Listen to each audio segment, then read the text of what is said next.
कुरुंदवाड शहरात नागरिकांच्या आरोग्याशी संबंधित एक धक्कादायक प्रकार समोर आलाय। माळभाग परिसरातील एका हॉटेलमध्ये सार्वजनिक शौचालयाच्या नळातून पाणी घेतलं जात असल्याचा आरोप होतोय। या प्रकरणी तातडीने चौकशी करून संबंधित हॉटेल सील करावं आणि दोषींवर फौजदारी गुन्हा दाखल करावा, अशी मागणी पुरोगामी संघर्ष समितीचे अध्यक्ष शाहीर आवळे आणि सुनील कुरुंदवाडे यांनी केलंय। मंगळवारी रात्री शाहीर आवळे, सुनील कुरुंदवाडे आणि गोपाळ चव्हाण यांनी कुरुंदवाडमधील माळभाग परिसरातील उद्यानालगतच्या हॉटेलची पाहणी केली। हॉटेलमध्ये वापरासाठी सार्वजनिक शौचालयाच्या नळाला पाईप जोडून घेतलं जात असल्याचा प्रकार त्यांच्या निदर्शनास आला।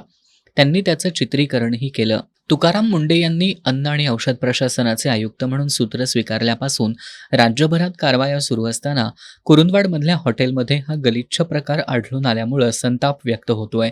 पुरोगामी संघर्ष समितीच्या सदस्यांनी मुख्याधिकारी मनोज कुमार देसाई यांची भेट घेऊन संबंधित हॉटेलवर तातडीनं कारवाई करत हॉटेल सील करून संबंधितांवर गुन्हा दाखल करण्याची मागणी केली। मुख्याधिकारी मनोज कुमार देसाई यांनी आरोग्य निरीक्षक प्रमोद फुले यांना तातडीनं चौकशीचे आदेश दिलेत। दरम्यान आरोग्य निरीक्षक प्रमोद फुले यांनी संबंधित हॉटेल व्यावसायिकाला कारणे दाखवा नोटीस बजावली असून अन्न आणि औषध प्रशासन विभागाकडेही पुढील कारवाईसाठी पत्र पाठवण्यात आल्याची माहिती दिली आहे। या प्रकरणामुळे लोकांच्या आरोग्याशी खेळणाऱ्या हॉटेल व्यावसायिकांबद्दल शहरातून संतप्त प्रतिक्रिया उमटतायत।